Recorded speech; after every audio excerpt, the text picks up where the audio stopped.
السلام علیکم ورحمۃ اللہ وبرکاتہ۔ امید ہے آپ سب لوگ خیریت سے ہوں گے، اپنے اپنے گھروں میں ہوں گے۔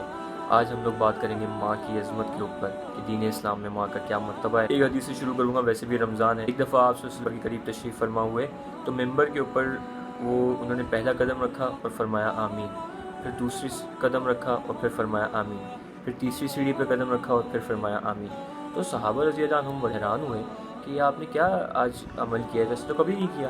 پھر آپ صلی اللہ علیہ وسلم نے فرمایا، جس کا مفہوم ہے کہ میرے پاس حضرت جبرائیل علیہ السلام آئے تھے، انہوں نے 3 دعائیں مانگی اور میں نے ان پہ فرمایا آمین۔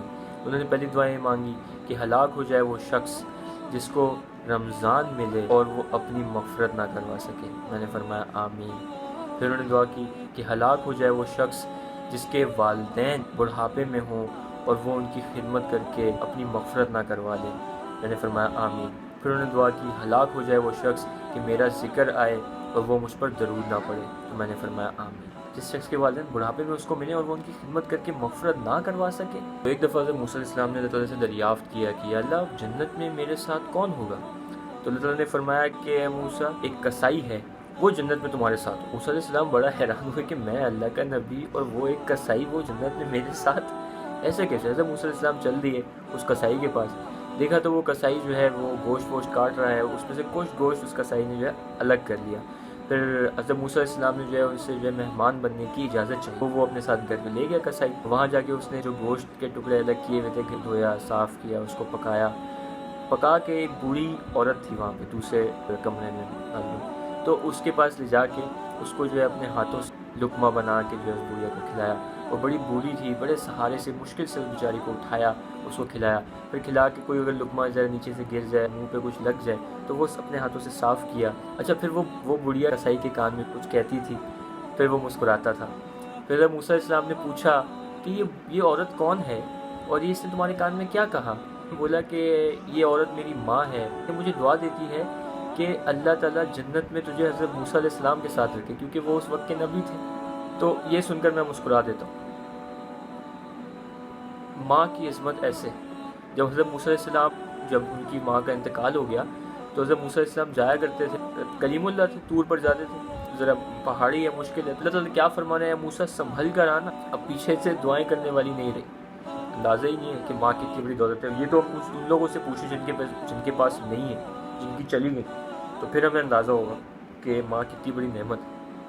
آپ صلی اللہ علیہ وسلم 6 سال کے تھے جب ان کی والدہ کا انتقال ہو گیا، تو آپ صلی اللہ علیہ وسلم کیا فرماتے تھے کہ کاش میری ماں زندہ ہوتی، میں بتاتا تمہیں کہ اس کی خدمت کیسے کریں، میں اپنی ماں کی خدمت کر کے دکھاتی۔ دفعہ آپ صلی اللہ علیہ وسلم نے فرمایا، جس کا مفہوم ہے کہ میری ماں جو ہے، میں عشاء کی نماز کے لیے مصلی پہ کھڑا ہوتا، میں سورہ فاتحہ پڑھتا اور وہاں سے میری ماں کی آواز آتی محمد، تو میں نماز توڑ دیتا اور فوراً فرماتا جی اماں جی۔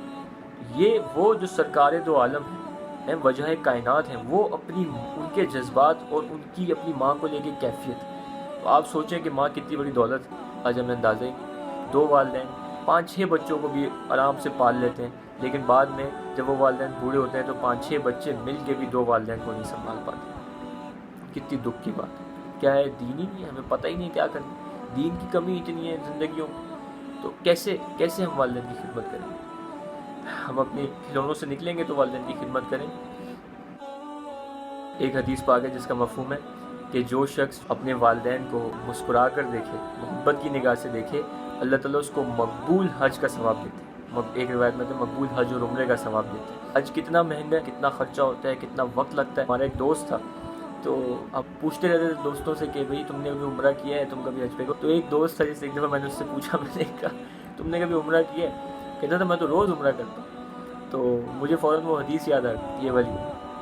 میں نے بھی نیت کی کہ میں روز، اور ان میں روز کیا، دن میں 10 دفعہ عمرہ کریں، 10 دفعہ حج کریں، کیوں نہ کریں۔ آپ صلی اللہ علیہ وسلم جب معراج پہ گئے، جنت میں جب گئے تو وہاں تلاوت کی آواز آ رہی۔ پوچھا یہ کس کی تلاوت کی آواز ہے؟ تو فرمایا یہ نعمان بن حارثہ کی آواز ہے۔ نعمان بن حارثہ، وہ تو مدینے میں بیٹھا ہے۔ فرشتوں نے عرض کیا کہ یا رسول اللہ صلی اللہ علیہ وسلم، ماں کا فرما بردار ہے، ماں کا فرما بردار ہے، تو اس کی جو ہے تلاوت کی آواز جو ہے اللہ تعالیٰ جنت میں ایسے فرما بردار، ماں کے کپڑے خود دھوتے تھے، ماں کے سر میں کنگھی کرتے تھے، تیل لگاتے تھے، ماں کے سر میں جوئیں نکالتے تھے، اور اگر کبھی ان کی ماں کچھ ان کو کہتی تھی، اپنی بیوی کو باہر لے کے آتے تھے اور اپنی بیوی سے کہتے تھے کہ ماں نے کیا بولا، مجھے سمجھ میں نہیں آیا۔ ماں کو اتنی تکلیف نہیں دیتے کہ دوبارہ بولیں۔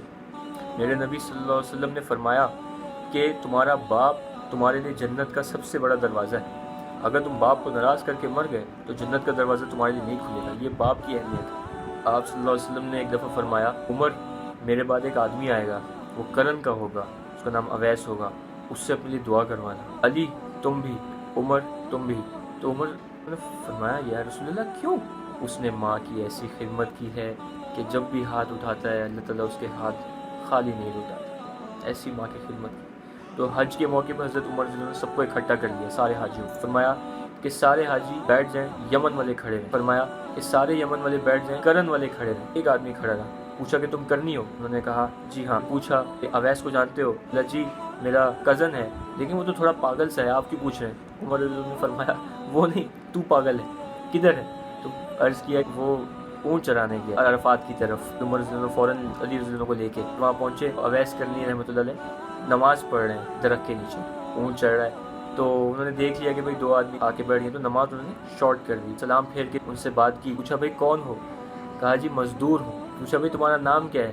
کہا جی اللہ کا بندہ۔ تو انہوں نے کہا تمہاری ماں نے تمہارا کیا نام رکھا؟ کہنے لگا کہ جی آپ لوگ کون ہیں جو میرا انٹرویو لے رہے ہیں؟ اس نے نہ حضرت عمر رضی اللہ عنہ کو دیکھا تھا، نہ حضرت علی رضی اللہ عنہ کو دیکھا تھا۔ تو انہوں نے فرمایا کہ عمر ہوں، علی ہیں۔ تو وہ فوراً جو ہے نا کام گئے، پریشان ہو گئے، معافی مانگی کہ میں نے معاف کیجیے گا، میں نے آپ کو پہچانا نہیں، آپ کون ہیں؟ تو اس موقع پہ عمر رضی اللہ عنہ نے فرمایا کہ ہاتھ اٹھا اور ہمارے لیے دعا کر۔ تو میری کیا اوقات ہے کہ میں دعا کروں آپ لوگ؟ آپ نبی کے صحابی، میں آپ کے لیے دعا کروں؟ فرمایا کہ اسی نبی نے کہا تھا کہ اویس آئے گا، اویس سے دعا کروانا، دعا کر ہمارے لیے۔ علی، حضرت علی رضی اللہ عنہ، حضرت عمر رضی اللہ عنہ جیسی ہستیوں کو دعا کے لیے کہا جا رہا ہے، کیا بات ہے؟ پیچھے حج ہے، پیچھے تہجد ہے، پیچھے کیا ہے؟ صرف ماں کی خدمت، صرف ماں کی خدمت۔